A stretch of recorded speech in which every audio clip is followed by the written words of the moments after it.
السماوات والأرض والله على كل شيء شهيد إن الذين فتنوا المؤمنين والمؤمنات ثم kita husnul khatimah mendapat syafaat dari Rasulullah Muhammad sallallahu alaihi wasallam. Insyaallah barakah amalnya ibadah, berbagai kebutuhan kita, hajat-hajat kita senantiasa dipenuhi oleh Allah Subhanahu wa taala. Dikabulkan permohonan kita. Lebih lagi permohonan untuk kehidupan akhirat kita.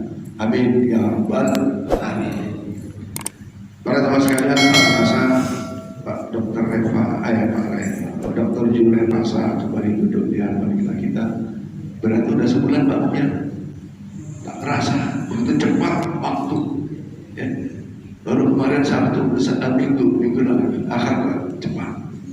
Maka kata Syekh Abdul Qadir Jailani itu katakan, alamatul istighalah, tanda-tanda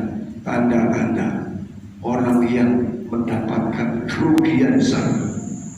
Al-istighalah yakni orang yang menyia-nyiakan waktunya dan yang dikerjakannya fudul, sia-sia. Ya. Maka ayo, waktu begitu cepat berputar, tahu-tahu sudah Jumat lagi, tahu-tahu sudah minggu lagi, tahu-tahu sebulan lagi, tahu-tahu ini sudah November, Desember, tahun baru lagi, masya Allah. Selama perputaran waktu ini, di dalamnya ada yang mubadir, ada yang sia-sia. Sayang, Allah berikan kesehatan, berikan umur, berbagai kenikmatan, tidak ada manfaatnya, tidak ada yang bernilai ibadah. Maka mudah-mudahan waktu yang berputar ini kita dalam keadaan sehat, dengan sehat memanfaatkan waktu sehat untuk yang bermanfaat, untuk yang berfaedah, di antaranya pekerjaannya. Semua yang punya nilai ibadah di sisi Allah Subhanahu wa taala dan manfaat bagi sesamanya. Sebagai khotbah, maka mudah-mudahan sekali lagi selalu berdoa, kita berdoa untuk selalu diberi kesehatan oleh Allah. Allahumma inna nas'aluka al-afwa wal afiyah. Ya Allah, beri kesehatan, beri keafiatan, tamamal afiyah, sehat yang sempurna. Kadang sehat Bu, kalau kakinya sakit, lutut sakit, rukuk susah, sujud susah, sehat, tapi nggak sempurna. Kalau yang sempurna kan bisa berdiri, bisa rukuk, bisa sujud, bisa jalan, bisa lari, bisa makan enak, ya, sehat. Sariawan, waduh, nggak nyaman tuh makan rujak, ya kan? Sehat, tapi ada sesuatu yang tak pas di badan kita, jadi nggak nyaman. Mari kita dengarkan penyampaian Pak Dr. Yuli Masa tentang kesehatan kita, dan nanti mohon Pak Dr. dikasih waktu untuk tanya jawab, ya, supaya yang ada keluhan supaya disampaikan.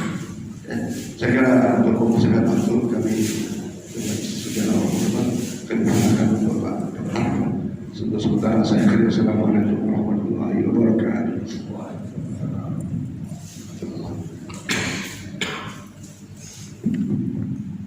Bismillahirrahmanirrahim.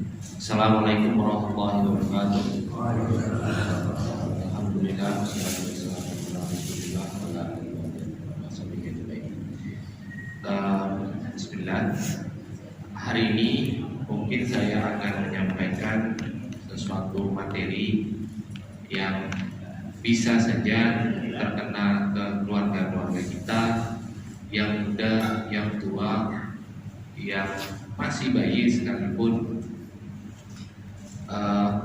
yaitu penyakit yang mungkin lagi banyak akhir-akhir ini di lingkungan kita. Mungkin ada yang terkena dari seseorang yang kita kenal, atau tetangga, atau keluarga, yaitu demam berdarah.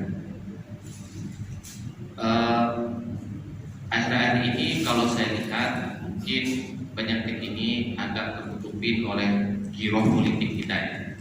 Jadi nggak terlalu kelihatan. Padahal saya perhatikan angka kesakitan dan angka kematiannya sudah lumayan tinggi. Jadi saya rasa mungkin cocok untuk diangkat hari ini. Saya tidak akan membahas yang sangat detail seperti apa gitu, tapi yang mungkin hal-hal yang saya perhatikan kadang-kadang dalam praktek sehari-hari kok kayaknya suka terlewatkan, kok kayaknya suka orang mengalami kebingungan. Jadi dua poin itu yang mungkin coba saya tekankan. Nah, apa itu? Yaitu adalah saya bagi dalam dua hal. Waspada di rumah itu terhadap demam berdarah seperti apa? Waspada saat dirawat itu seperti apa? Amin-amin lah, misalnya qadarullah salah satu dari seseorang yang kita sayangi mungkin kemudian dirawat, kira-kira gimana nih kita waspadanya seperti apa? Nah, untuk waspada di rumah ini mungkin tidak cuma rumah ya, lingkungan, baik itu lingkungan kerja, juga lingkungan sekolah untuk anak-anak kita, dan juga lingkungan rumah kita sendiri. Sering kali kalau misalnya pasien saya kemudian cerita, dok ini anak saya demam, dok saya demam, kemudian udah 1 hari, 2 hari atau 3 hari datang ke saya, kemudian cerita di rumah saya itu, di dekat rumah saya ada yang kena demam berdarah dok, saya takut anak saya kenapa-kenapa dok, misalnya kayak gitu. Ada juga yang nggak ada, begitu saya tanya di rumah, dekat rumah ada nggak yang punya demam, keluar lingkungan yang kena demam berdarah? Nggak ada gitu. Tapi dia memang tetap kena. Haruskah dia periksa saat itu juga pada saat di rumah sudah demam 1 hari, demam 2 hari? Nah, itu yang jadi pertanyaan. Jadi saya berikan gambaran seperti ini. Kalau sekiranya kita atau keluarga kita ada yang demam 1 hari misalnya, atau 2 hari, kemudian kita khawatirkan dia demam berdarah, harus cek lab nggak sih? Biasanya kayak gitu pikiran kita sebagai orang tua. Sebenarnya kalau misalnya kita yakin bahwa lingkungan kita banyak nyamuknya di rumah kita kah, mungkin di tempat main anak-anak kita kah, kayak gitu, dan mungkin juga di dalam lingkungan kita dalam jarak radius 100 meter itu ada yang kena demam berdarah. Jadi radius 100 meter ya. Kenapa? Karena nyamuk itu dalam teorinya itu bisa terbang 100 meter dari titik rumah A ke titik rumah B. Kalau ada titik rumah C, nambah lagi itu berarti jadi 200 meter. Kalau misalnya itu mendukung, dalam 1-2 hari harus cek darah nggak? Kalau kita mengandalkan untuk cek darahnya namanya trombosit, mungkin Bapak Ibu sudah tahu ya trombositnya. Sebaiknya nunggu di hari ketiga saja. Nah, 3 ini dalam artian 3 hari dalam bahasa dokter dan awam suka beda. Dalam bahasa dokter, dalam bahasa kedokteran atau dalam bahasa medis, hitungan 3 hari itu adalah misalnya nih, demam mulai sore ini, gitu ya, demam. Nah, mulai besok sore baru hitung 1 hari. Tapi kalau orang menganggapnya itu udah 2 hari, jadi bingung kan? Gimana cara hitungnya? Bingungnya, jadi gampang gini, bahasa yang kita gitu di lingkungan kita ini adalah biasanya pakai malam. Dok udah ngelewatin 1 malam, dok udah ngelewatin 2 malam, ya gitu aja. Oh udah ngelewatin 2 malam, nah, itu udah hitungan 1 hari bagi dokter, atau 2 malam, 2 hari, 2 malam itu hitungan 2 hari bagi dokter atau bagi tenaga medis. Nah, jika sudah melewati 1 hari, baru melewati 1 hari atau 2 hari atau 1 malam atau 2 malam dalam bahasa awam, kita makanya pakai bahasa malam aja deh ya, biar lebih gampang. Itu bisa saja cek darah, tapi bukan trombosit. Kalau memang kita khawatir, kita cukup aware bahwa di sekitaran kita itu ada yang demam berdarah misalnya kayak gitu, atau lingkungan anak sekolah kita ada yang kena demam berdarah, lingkungan kantor kita ada yang kena demam berdarah waktu anak kita mungkin bawa ke kantor misalnya kayak gitu. Nah, Itu cek namanya NS1 atau NS1. Cuma harganya memang lumayan makan biaya, bisa 400 sampai 500 ribuan sekarang. Nah, dok, tapi gimana kalau misalnya NS1 agak sulit nih bagi kami? Mau ceknya di mana? Bingung juga, karena memang tidak semua rumah sakit bahkan yang bisa ngecek itu. Jadi kalau misalnya sudah melewati 3 malam, udah cek aja deh trombositnya. Apalagi kalau mendukung ada sekitar lingkungan yang demam berdarah. Kayak gitu. Dok, tapi anaknya batuk pilek dok. DB kan kayaknya nggak batuk pilek ya dok ya. Jadi menurut penelitian yang pernah saya ikutin, pernah saya disampaikan waktu seminar saya ikutin, itu kalau nggak salah penelitian lokal kita sendiri deh, Kalbar apa daerah mana sih? Mau salah Kalbar. Itu 5% kemungkinan batuk pilek ada, kemungkinan DB. Jadi dalam 3 bulan ini saja saya ketemu ada 2 batuk pilek ternyata ada DB-nya juga. Jadi memang jarang banget, jarang sekali, cuma 5%. Bayangin ada 100 anak atau 100 orang semuanya kena demam berdarah, 5 aja yang demam berdarah tapi ada batuk pileknya. Jadi jarang. Dan ternyata memang dari 2 yang saya ketemu itu sendiri saja, itu memang lingkungannya mendukung. Jadi lingkungannya memang ada yang kena juga demam berdarah.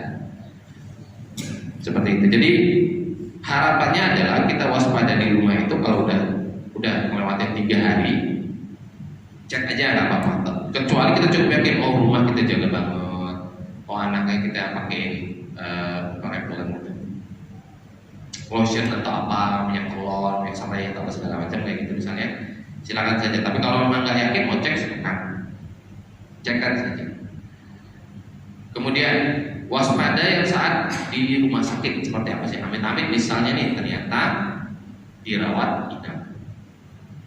Nah, untuk memutuskan rawat inap, kadang-kadang ada pasien saya juga dalam pengalaman saya sendiri bahwa dok bisa nggak sih minum obat aja?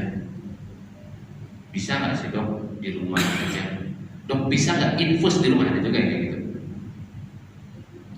Nah, perlu dipahami bahwa kalau demam berdarah itu, bayangin kalau misalnya pembuluh darah itu selang, pembuluh darah di kita ya, selangnya itu nggak benar-benar kedap kayak plastik, enggak. Dia tuh bisa air tuh ngerembes. Nah, di dalam pembuluh darah itu ada darah dan airnya darah atau plasmanya darah. Nah, airnya darah, bayangin gini deh, di dalam pembuluh darah itu ada pasir dan air, itu bergerak terus, pasir dan air. Pasir itu adalah sel darahnya, airnya itu adalah plasma darahnya atau cairan darahnya. Nah, pada saat demam berdarah, itu cairannya itu mengerembes keluar dari pembuluh darah. Nah, itu yang bikin kondisinya bisa ngedrop, tensinya ngedrop, bisa wassalam. Dari situ. Nah, itu simpelnya, itu cuma bahasa disimpelkan saja. Sebenarnya kalau penjelasannya lebih panjang lagi gitu. Tapi simpelnya seperti itu, analoginya kurang lebih kayak gitu. Nah, pada saat itu ngerembes, diimbangi, ini juga bahasanya dianalogikan saja, diimbangi dengan cairan dari luar, dimasukin ke selang itu atau pembuluh darah itu dari infus. Nah, problematikanya adalah kalau misalnya dirawat di rumah, diinfus di rumah, tetesannya ini kadang-kadang perlu dirubah-rubah sesuai dengan kondisi pasiennya. Per 4 jam, per 1 jam pun bisa berubah. Siapa yang mau kontrol? Jadi memang lebih baik di rumah sakit. Udah di rumah sakit aja, karena nanti itu yang kontrol. Setidak-tidaknya itu biasanya per 4 jam atau per 8 jam kalau kondisinya stabil, bisa per 1 jam kalau misalnya tetesan itu dirubah, dicepatin, dilambatin segala macam gitu, dirubah cairannya misalnya itu, kalau misalnya kondisinya kritis. Jadi kalau sudah pada saat di rumah sakit tadi ternyata ini kondisinya anaknya masih demam tapi masih bisa ngobrol, masih nyambung kalau dia ngomong, dok kita mau lapor ada apa-apa kalau kondisi anaknya ini sakit kayak gimana? Udah nunggu lemes kan baru ngomong? Bukan. Jadi kalau misalnya kita pas yang ngerawat, kita yang jaga, kita pegang tangannya ini ya, pegang gitu. Kalau dia anyep, saya nggak tahu bahasa Melayu sampai sekarang, nggak tahu apa anyep gitu. Apa ya? Keringat dingin ya. Nah, keringat dingin lagi. Jadi kalau anyep, karena waktu saya kuliah dulu waktu koas saya di Semarang, jadi jawab dia disampaikan berkali-kali itu anyep. Jadi kalau misalnya dia anyep, ya kalau keringat dingin lah gitu ya. Lalu seolah-olah tuh kayak demamnya turun. Kalau kita tahunya kan demam turun kan sehat ya. Dipegang kok dia anyep. Terus anaknya lemes aja, ngelempem aja kayak gitu. Nggak ada senyumnya, nggak ada ngomongnya, kayak gitu ya. Nah itu biasanya masuk fase kritis dari demam berdarah. Langsung lapor sama perawatnya. Sus, ini kondisi anak saya kira-kira aman nggak ya? Bagus nggak ya? Stabil nggak ya? Nanti biasanya susternya atau dokter jaganya itu akan meriksa dua hal yang paling penting. Pertama nadi, dia pegang nadinya dulu nanti. Raba. Kemudian tensi, ngedrop. Kalau dia nggak ngedrop, jarak antara tensi yang atas sama tensi yang bawah, sistol atau diastol, itu akan merapat, mendekat. Merapat itu kondisi kritis biasanya. Nah, kalau itu maka nanti akan dikejar dengan cairan. Jadi kurang lebih kayak gitu. Jadi saya ulang bahwa waspada di rumah itu demamnya, pola demamnya, dan kebanyakan itu tidak ada batuk pilek, ada mual ya satu lagi, mual sama nyeri di belakang mata rasanya. Itu agak-agak khas walaupun tidak khas banget dari demam berdarah, cuma sering kayak gitu. Nah, ada satu hal yang mungkin ingin saya angkat dan juga jadi kadang-kadang keluhan pasien-pasien saya. Ini dinas atau puskesmas kenapa nggak fogging ya? Padahal udah banyak nih yang demam berdarah gitu ya. Jadi saya ingin tekankan bahwa fogging itu bukan senjata utama untuk ngebasmi, bukan. Justru senjata utama untuk ngebasmi itu adalah airnya tuh dijaga dari jentik. Itu yang paling penting. Fogging itu kalau kita bunuh, kita fogging, kita nyemprot, mau pakai nanti nyebut merek ya. Mau nyemprot lah gitu ya, mau nyemprot apa yang pakai semprotan di rumah gitu ya. Nah itu cuma kebunuh nyamuk dewasa, jentik gak akan mati. Ada yang bilang ada kok, itu pas saya fogging itu jentiknya mati. Ada pasien saya tuh ngomong jentiknya pas di fogging ke got-gotnya, ke paru-parunya jentiknya mati. Enggak mati. Kemungkinan itu bukan jentik. Jadi yang penting adalah kalau bisa sebisa mungkin nutup tempat gentong air, tempat penyimpanan air. Sunnahnya kan ada bahwa tutuplah bejana dan ikatlah katup kalian, sesungguhnya dalam 1 tahun terdapat 1 malam turun pada malam itu wabah penyakit. Tidaklah wabah itu melewati bejana dan yang tidak ditutup atau wadah air yang tidak diikat, melainkan wabah itu akan turun padanya. Insyaallah hadis riwayat Bukhari. Ini suka terlupakan banget. Jadi sebenarnya itu sunnah kita nutupin tempat air, tapi tempat air kita suka kalau itu kita biarin terbuka. Saya sendiri pun punya gentong air di belakang, masih kadang-kadang lupa. Tapi yang sama-sama di rumah tuh kita ingetin ditutup. Nah yang terakhir adalah usahakan supaya saluran air itu ngalir. Karena jentik itu umurnya itu bisa 7 harian. 7 harian. Kalau dia nggak ngalir dan bening itu air, hobi itu dia di situ. Tapi kalau ngalir, air itu bergerak, dia nggak hobi, nggak senang, nggak mau dia air nyamuk dewasanya pun nggak mau bertelur di situ gitu. Jadi usahakan tuh air pas ngeliatin, kadang-kadang ngeliatin gue, oh ini kok ngalir, alhamdulillah. Kadang-kadang jatuhin rumput aja misalnya kok ngalir, ini udah apa? Karena kalau dia ngalir dia nggak mau di situ. Tapi kalau nggak ngalir, makanya kan ada yang 3M itu antara satunya mengubur. Nah kalau mengubur itu kan ada kandungan air. Nah itu yang suka jadi tempat jentik nyamuk. Saya rasa itu aja, nggak akan kayak itu juga kebanyakan terus. Jadi saya tutup dulu untuk yang ingin materi yang disampaikan. Kalau sekiranya nanti di fase tanya jawab ingin bertanya di luar dari materi ini, mudah-mudahan boleh-boleh aja. Terima kasih. Assalamualaikum warahmatullahi wabarakatuh. Waalaikumsalam. Para jamaah sekalian, bahwa penjelasan beliau tentang PBB tentang kemudian bagi kita ada langkah antisipasi tadi diantaranya 3M tadi, 3M tadi supaya tidak terjadi wabah yang baru di lingkungan kita, walaupun dia tadi kata beliau pasien demam berdarah itu sangat besar ya, sangat banyak di saat ini karena suasana politik dari yang didengar politik demam yang berdarah. Maka mari kita khususnya jemaah ini kata Rasul bersabda al-wafatu dinal iman, bersihan betul sebagian dari orang iman, dan mari kita bersihkan diri kita masing-masing supaya kita termasuk tempat air usahakan bisa ditutup sehingga tidak menimbulkan titik-titik itu menimbulkan yang apa namanya aedes segala aedes. Di kita ada yang kena demam itu antaranya anaknya Pak Ian, dan sekarang sudah dalam proses penyembuhan di rumah sakit sudah tahu dan lain-lain tidak pernah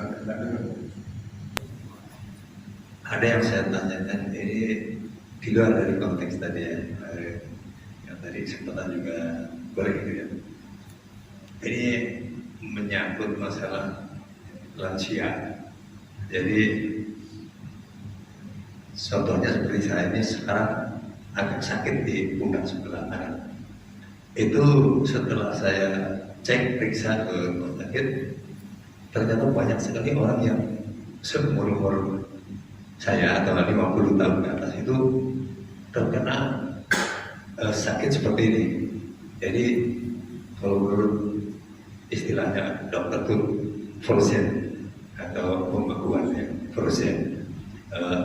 Banyak sekali yang kena. Ternyata setelah diperiksa memang dikasih obat, tapi terus ditawari program terapi. Jadi yang ikut terapi banyak sekali di rumah sakit Unta. Nah ini kalau misalnya setelah diterapi itu lumayan reda sakitnya atau pegalnya gitu. Tapi kalau ya itu timbul. Terus kemudian apabila kita bawa bergerak di rumah aja kalau ada bersih-bersih atau apa saja yang pokoknya bergerak itu juga reda. Jadi sebaiknya apakah kita abaikan saja, kita kerja aja di rumah, nggak usah minum obat atau nggak usah terapi, sebaiknya bagaimana masalah mengatasi frozen ini. Terima kasih. Assalamualaikum warahmatullahi wabarakatuh. Bahasa itu namanya frozen shoulder. Frozen itu artinya membeku. Shoulder bahu. Jadi bahunya membeku. Sebenarnya nggak beku, tapi seolah-olah tuh kayak sakit kalau dipakai. Mungkin kita tegasin dulu biasanya penyebabnya apa? Dok, apa asam urat? Dosa lagi asam urat gitu kan ya. Padahal belum tentu karena itu, dan seringnya bukan karena itu.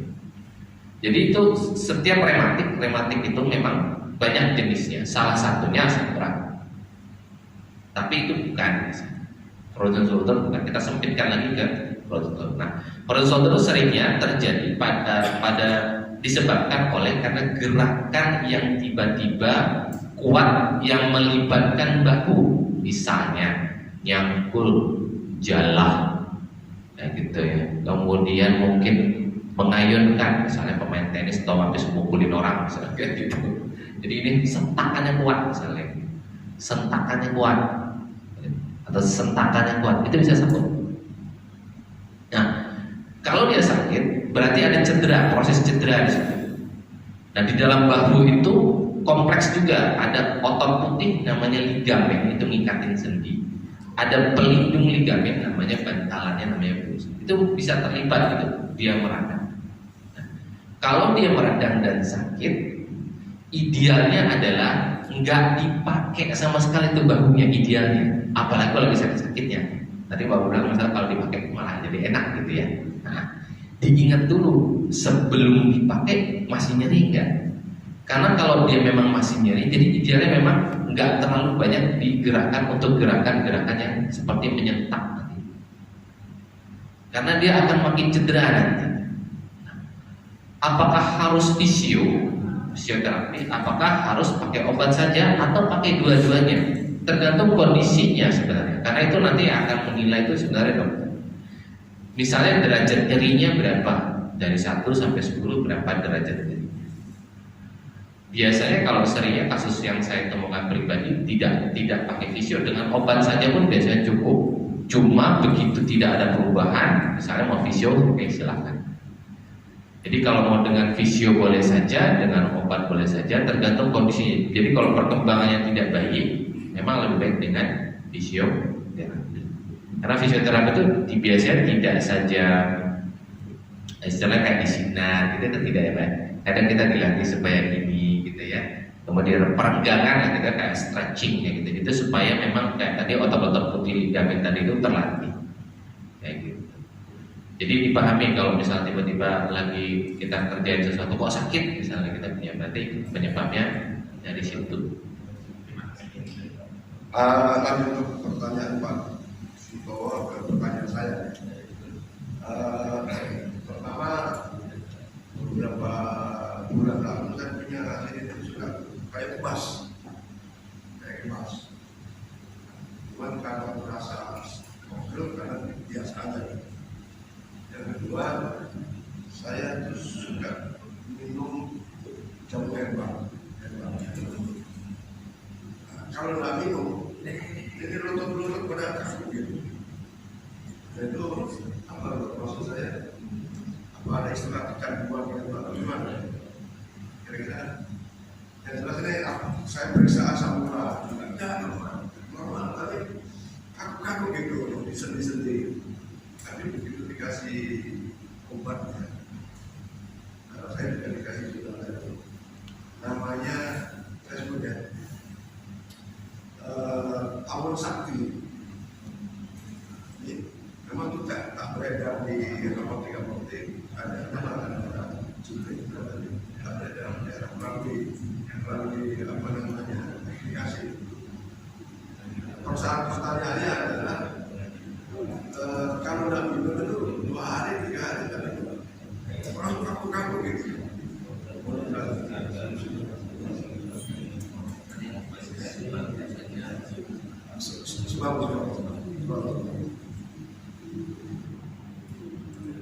Bismillahirrahmanirrahim. Jadi pada proses pertambahan umur itu bisa terjadi namanya perkapuran sendi. Itu dulu dipahami. Perkapuran sendi beda sama pengeroposan sendi, beda ya. Perkapuran sendi itu terjadinya di sendi. Pengeroposan itu terjadi pengeroposan sendi, pengeroposan tulang. Pengeroposan itu terjadinya di tulang. Dan itu semuanya terjadi di semua sendi. Semua sendi, jari yang kecil-kecil ini kita sendi jari kaki kita, panggul kita, tulang belakang kita yang ada puluhan itu, ya itu juga sakit, juga terjadi perkapuran. Nah, perkapuran itu menyebabkan nyeri, itulah yang termasuk dalam golongan rematik tadi, osteoartritis bukan porosis. Khasnya adalah biasanya pas bangun tidur paling kaku ya Pak. Paling kaku banget. Mau lutut kah, mau pergelangan kaki kah, mau jari-jari kah, rasanya mau begini tuh aduh gak bisa digenggam gitu biasanya gitu ya. Nah, kayak gitu. Nah, apakah itu proses normal yang udah mau gimana lagi? Enggak juga. Umur boleh nambah, tapi kualitas hidup harus tetap kalau bisa bagus.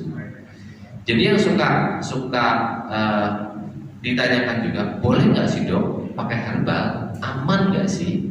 Kayak gitu. Saya tidak pernah benar-benar menyangkal bahwa herbal itu nggak boleh. Saya juga tidak pernah mengiyakan herbal itu boleh, benar semuanya boleh enggak. Jadi yang kita tekankan biasanya adalah herbal itu kandungannya apa dulu. Biasanya kalau misalnya bisa konsultasi misalnya Pak ke dokternya, Pak Ustadz siapa misalnya gitu, atau ke saya mungkin bisa saja lihat kandungannya apa. Karena memang ada beberapa kandungan dari herbal itu memang bisa untuk proses radang sendi. Paling gampang aja kunyit itu bisa. Kunyit aja bisa. Ternyata kunyit ada di situ kan bahasa-bahasa. Kadang-kadang ada pakai bahasa biologi gitu ya, ingredients, bahan baku, kandungan bla bla bla misalnya gitu kan. Nah, ternyata ada itu sudah masuk akal. Pas dibaca ini apa ini misalnya gitu ya. Kalau kita bingung, browsing pun zaman sekarang pun bisa nggak usah ke dokter. Nah, misalnya gitu.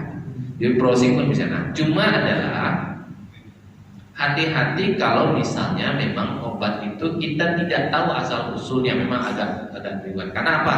Seringkali mungkin pernah ketemu sendiri ya, BPOM nangkap ini begitu gitu kan ya, ilegal. Jadi ilegal itu bukan berarti cuma tidak masalah tidak punya izin, tidak. Kadang masalahnya adalah kandungannya itu tidak sesuai dengan isinya. Kadang ada namanya kortikosteroid. Itu yang kesannya itu sebenarnya obat, bukan herbal. Kesannya kayak kecanduan, kalau nggak diminum rasanya sakit, kalau dilepas langsung kambuh. Dan punya efek samping, kadang-kadang kelihatan menggemuk kalau penggunaan jangka panjang 3 bulan ke atas kayak gitu. Kelihatan menggemuk. Itu kortikosteroid biasanya suka kayak gitu. Nah, kalau obat nyeri biasa, anggaplah kayak paracetamol aja, tapi yang dosis 650 yang forte itu bisa untuk nyeri sendi, bisa. Tapi kalau dia udah agak kuat nyeri sendinya, nggak bisa paracetamol, naikin obat nyeri yang lain. Dok, apakah saya akan seumur-umur pakai obat nyeri terus? Nah, kalau masalahnya ke sendi, boleh gunakan vitamin sendi yang dijual bebas. Nggak perlu saya sebut lah mereknya ya, banyak di iklan TV ya, yang tidak diiklanin pun ada ya. Tapi jangan terbalik, minum misalnya susu tulang, tulang kan masalahnya di sendi, gitu. Tapi ucap misalnya susu tulang ada kandungan untuk sendi, boleh lah misalnya. Tapi mau susu tulang dan misalnya vitamin sendi ya boleh saja. Jadi bukan dari susu tulang nggak boleh ya gitu. Nanti saya dituntut sama susu tulang kayak gitu. Jadi boleh saja, coba dipahamin gitu. Jangan karena banyak sekali pasien-pasien saya salah minum susu tulang, padahal masalahnya sendi. Jadi vitamin sendi. Nah, vitamin sendi itu dirasakan kalau kita minum. Karena kan takut nih, karena vitamin sendi itu kan sebenarnya biasanya seringnya dari udang, kulit udangnya biasanya. Kadang ada juga dari bovin, dari sapi ada. Hati-hati, ada yang dari BABI juga ada. Ya jadi baca dulu lagi. Jadi kalau misalnya dia diminumkan sampai 3 bulan tidak ada perbaikan, ini menurut guidelines yang terakhir atau petunjuk pengobatan terakhir yang saya ikutin waktu sebenarnya 3 bulan minum vitamin C tidak ada obat, dia sudah jangan pakai itu, jangan langsung stop saya. Tapi kalau 3 bulan ada perbaikan, mau diteruskan boleh saja, boleh saja. Ya daripada kalau misalnya kita takutnya konsumsi kita herbal tapi kita nggak yakin, ya sudah alihkan ke vitamin C. Tapi kalau misalnya memang yakin, nggak apa-apa. Memang untuk jadi sendi itu silakan saja. Ya. Karena pada dasarnya kayak mohon maaf, misalnya tadi kita minum obat biasa sekalipun dengan herbal tadi pun, obat biasa pun sama. Mau nggak mau kadang minum terus. Nyeri kamu minumin, nyeri kamu minumin. Kadang tiap hari harus minum. Misalnya itu. Kalau memang nyerinya sudah hebat. Ada pertanyaan, ada salah satu salah kaprah juga. Kalau lagi sakit lututnya, malah digerakin naik turun tangga kalau perlu, pergi ke kantor mana, gitu kayak. Udah saya nggak mau naik lift, naik tangga ya, tok naik. Padahal lagi sakit. Kayak tadi yang bang, kalau lagi nyerinya, idealnya diistirahatkan itu sendi. Apalagi kalau dipegang. Bandingkan, kok anget yang sini ya? Berarti proses radang ya. Udah. Jangan malah dibawa lari, jangan dibawa naik turun tangga, jongkok lama, duduk bersila ini aja bisa kambuh. Karena kan bergesek sendi itu bergesek ini, paha, di betis, di tulang rawan. Dia kan pada saat itu kan dia ada kemungkinan bergeser. Seiring bertambah usia pun jaraknya itu makin dekat. Jadi kemungkinan dia tergesek itu sangat mungkin lah. Jadi kurang lebih seperti itu. Terima kasih. Baik, yang lain silakan.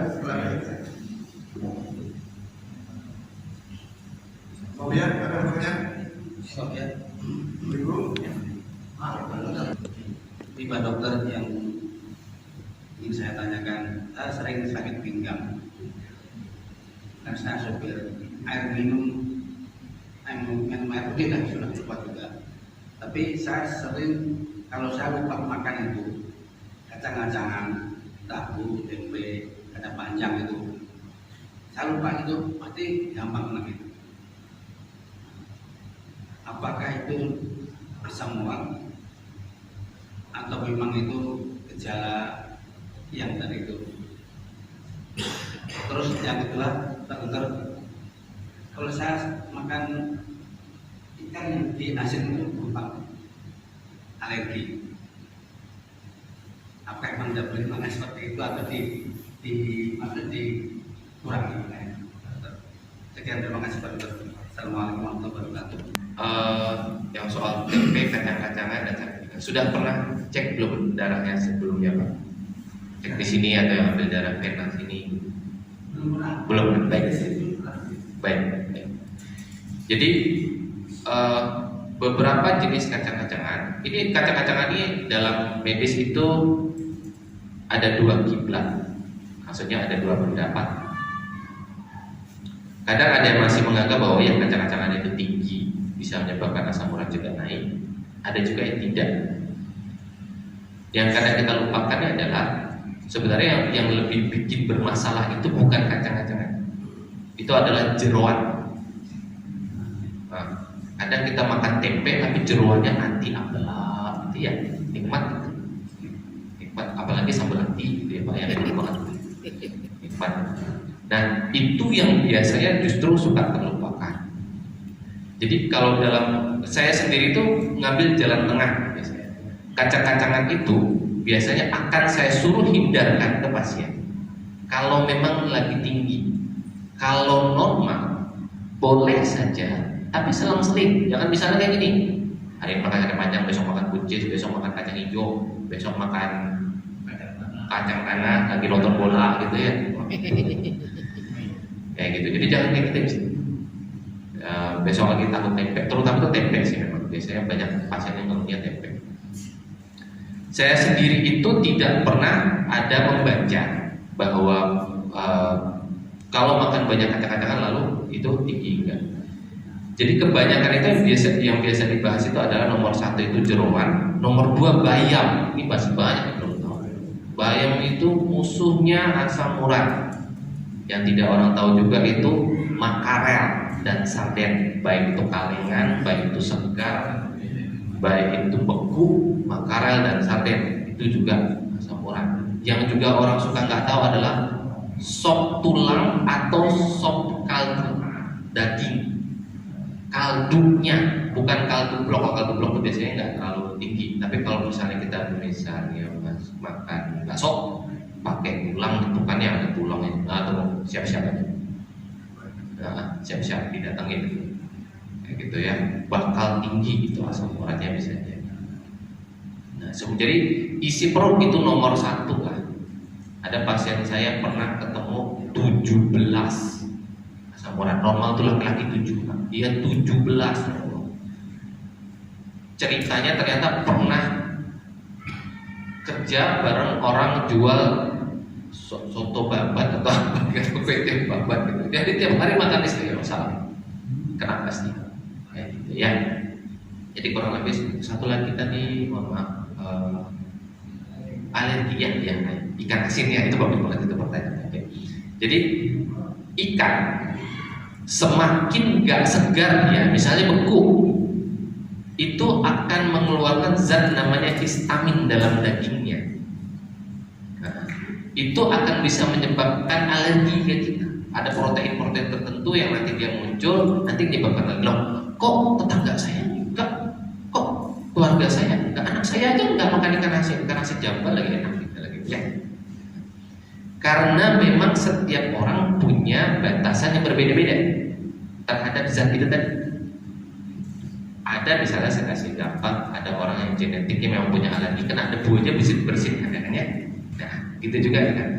Dok, apakah seumur saya nggak bisa makan ikan asin? Saya juga nggak bisa bilang kayak gitu. Kadang-kadang Pak, kalau ada proses namanya desensitisasi dalam medis. Makin kita sering nyobain sedikit-sedikit tapi sering, lama-lama kebal, nggak apa-apa lagi. Mudah-mudahan rezekinya ke sana. Mudah-mudahan rezekinya ke sana. Tapi kalau memang ternyata nggak bisa juga ya, nggak bisa. Kayak paling sering itu udang, saya nggak bisa sama sekali. Begitu alergi muncul sama udang, bibir doer, merah, seluruh badan dan segala macam orang bisa. Tapi kebanyakan memang produk laut, paling sering ya seafood gitu, atau produk yang dari air. Ya apa maksudnya produk seafood yang tidak segar.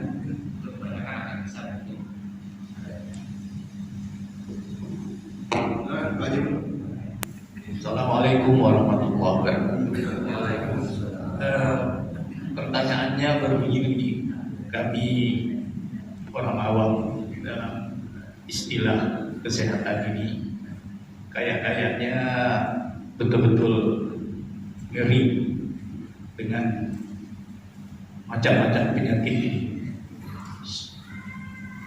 Begini Pak Dokter, waktu kecil, saya kecil, istilahnya itu mak saya ngomongnya kau ini demam.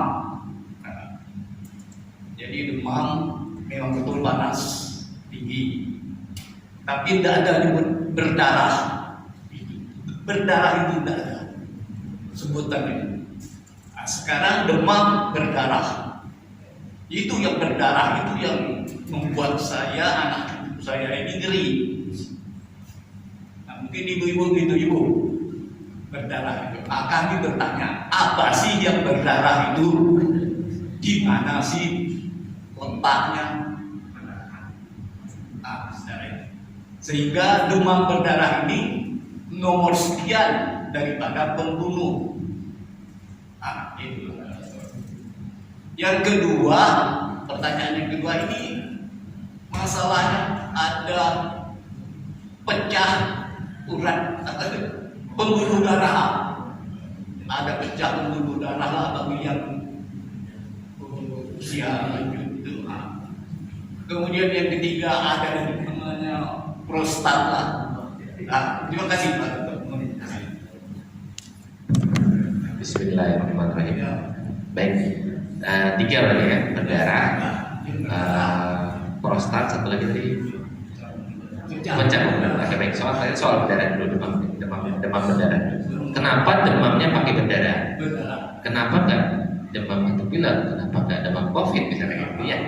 Oke, baik. Demam bola. Jadi penyebab dari demam berdarah itu namanya virus dengue. Itu dulu diingat. Virus dengue dihantarkan dulu. Ada vektor, ada penumpangnya dulu lewat nyamuk tadi. Oke ya. Begitu masuk ke tubuh, kemudian dalam jumlah yang cukup menyebabkan dia penyakit, baru dia jadi sakit. Ya, kemudian jadi sakit. Nah, pada saat virus dengue itu kemudian terjadi ada bintik merah, mimisan, gusi berdarah, itulah masuk dalam bahasa demam berdarah dengue, DBD. Tapi kalau dia tidak muncul bintik merah, dan kebanyakan sekarang banyak yang nggak muncul, itu sebenarnya dia punya demam dengue saja, DD bukan DBD. Cuma dalam bahasa awam kebanyakan mudengnya itu adalah demam berdarah dengue aja. Nah, jadi ya udah, kadang-kadang dokter pun ngikut aja, perawat pun ngikut aja udah DBD. Padahal belum tentu lagi DBD, padahal cuma demam dengue saja. Iya, cuma demam dengue saja karena virus dengue tadi. Trombositnya tetap turun, tensinya tetap bisa ngedrop, tapi belum berdarah. Jadi proses perdarahannya itu perembasan dari cairan pembuluh darah tadi yang saya bilang, analogikan dengan selang tadi ya, itu prosesnya belum terlalu hebat. Nah, bahkan ada gangguan dalam proses pembekuan darah. Jadi kalau komplikasi demam berdarah yang berat itu namanya DIC. Itu sampai, pembuluh darahnya keluar dari, bisa aja tiba-tiba muntah darah, bisa aja. Seumur-umur saya 10 tahun jadi dokter, hampir 10 tahun jadi dokter, saya ketemu 1 kali kayak gitu di ICU. Itu memang sedikit menyeramkan, memang. Nah itu yang kita nggak mau kecolongan. Oke. Nomor 2, pecah pembuluh darah. Saya kasih contoh paling gampang. Anak mimisan itu pecah pembuluh darah. Itu pecah pembuluh darah. Ya, kita lagi batuk, terus tiba-tiba ada bercak darah, bukan gumpalan darah yang bisa beda ya. Itu pecah pembuluh darah di sini bisa jadi. Karena sering radang kronis pembuluh darah kita agak melebar, gampang pecah. Begitu batuknya agak kencang, tekanannya tinggi di dalam pembuluh darahnya pecah. Itu pecah pembuluh darah. Nah kalau pecah pembuluh darahnya di dalam otak, itu yang terjadi stroke. Stroke itu ada 2. Ada yang tersumbat, ada yang pecah. Ini beda. Gitu. Salah satunya yang pecah, itulah tadi yang disebut sebagai stroke, pecah pembuluh darah. Sama stroke hemoragik itu yang berdarah. Kemudian prostat. Prostat itu sebenarnya cuma laki-laki yang punya. Jadi perempuan nggak akan bisa kena. Dipahami dulu, letaknya itu pas di belakang pistol di dalam tubuh. Di pistol, gitu ya. Dia di dalamnya. Dan dia tuh melingkari saluran kencing sebelum keluar lewat pistol. Misalnya di salurannya, ini salurannya ya. Jadi prostat tuh ditumpuk di sini. Prostat tuh di sini. Kalau dia membesar, salurannya itu jadi nyempit. Makanya itu gangguan kencing. Kencingnya jadi kayak gak tuntas, dikit-dikit bolak-balik ke WC, kayak gitu ya. Itu yang suka bias antara banyak kencing karena diabetes, kayak bulan saya bahas. Banyak kencing karena diabetes atau banyak kencing karena prostat pada laki-laki. Saya sendiri pun suka bingung jadinya. Prostat apa karena diabetes? Nanti dokter akan nanya putar-putar tuh mana tuh. Kalau misalnya minum gampang haus kan? Suka minum manis kan? Misalnya kayak gitu-gitu ya. Kalau tiba-tiba udah habis nanya minum, nanya lagi kencing. Kencingnya terasa nggak tuntas, kayak nggak lampias. Di ujung kencing suka netes kan? Misalnya kayak gitu. Jadi dokter akan macam-macam nanya. Nah memang memastikannya gimana? Paling gampang, ini agak enak ya, paling gampang ini nggak enak. Itu adalah dokter akan memeriksa namanya rectal touche. Masukin jari ke dubur, meriksa prostatnya udah membesar. Itu paling gampang. Yang gampang tapi makan biaya USG. USG itu harus nahan kencing, kondisi kandung kemih penuh, baru USG. Lihat berapa cc ukuran prostatnya dalam angka tertentu, berarti dia agak membesar. Kalau sudah terlalu besar, apakah perlu operasi apa tidak? Kalau bisa misalnya dihambat dengan obat, prosesnya masih bisa apa enggak? Mostly biasanya kebanyakan kalau udah sampai mampet nggak bisa kencing sama sekali, biasanya dokter akan bilang udah angkat aja deh. Angkat prostat itu ada 2 metode yang paling sering digunakan. Yang pertama adalah dibuka dari sini memang, jadi dari atas. Yang kedua adalah metodenya masuk dari kemaluannya, itu dengan kamera. Jadi sistoskopi, jadi masuk situ, nanti nembusin sedikit, dikeruk, angkat, selesai. Itu sistoskopi. Yang lebih enak memang sistoskopi. Tingkat recovery-nya atau penyembuhannya lebih cepat, gitu ya. Komplikasi jarang terjadi. Tapi biasanya kalau kayak gitu biaya lebih besar. Kayak gitu. Jadi kurang lebih seperti itu. Terima kasih. Siap. Baik, para jamaah sekalian, itulah beberapa penjelasan dari para dokter di Pasar dan banyak doanya. Yang sakit segera diangkat penyakitnya oleh Allah Subhanahu Wa Taala. Yang sehat tetap sehat. Mari jaga kebersihan, jaga kesehatan supaya ibadah kita bisa sempurna dalam berbagai aktivitas. Amin ya rabbal alamin. Kita tutup dengan doa. Al-Fatihah. أعوذ بالله من الشيطان الرجيم. الله الرحمن الرحيم. الله الرحمن الرحيم. إياك نعبد وإياك نستعين اهدنا الصراط المستقيم صراط الذين أنعمت عليهم غير المغضوب عليهم ولا الضالين. آمين آمين. أبدا يا كريم ولا يا رحمن الرحيم. الحمد لله. اللهم بحق الفاتحة وسر الفاتحة وبجاه الفاتحة وبكرامة الفاتحة وبنور الفاتحة الفاتحة يا فاضل يا كاشف يا مجيب يا رب المنكرين رحمة الدنيا والآخرة ولا إله وأنت ترحمنا فارحمنا برحمة تهدينا يا رب الأشرار دوام سبحانك الله بعد حياة يا سلام عليكم دعواهم أن الحمد لله رب العالمين. السلام عليكم ورحمة الله وبركاته.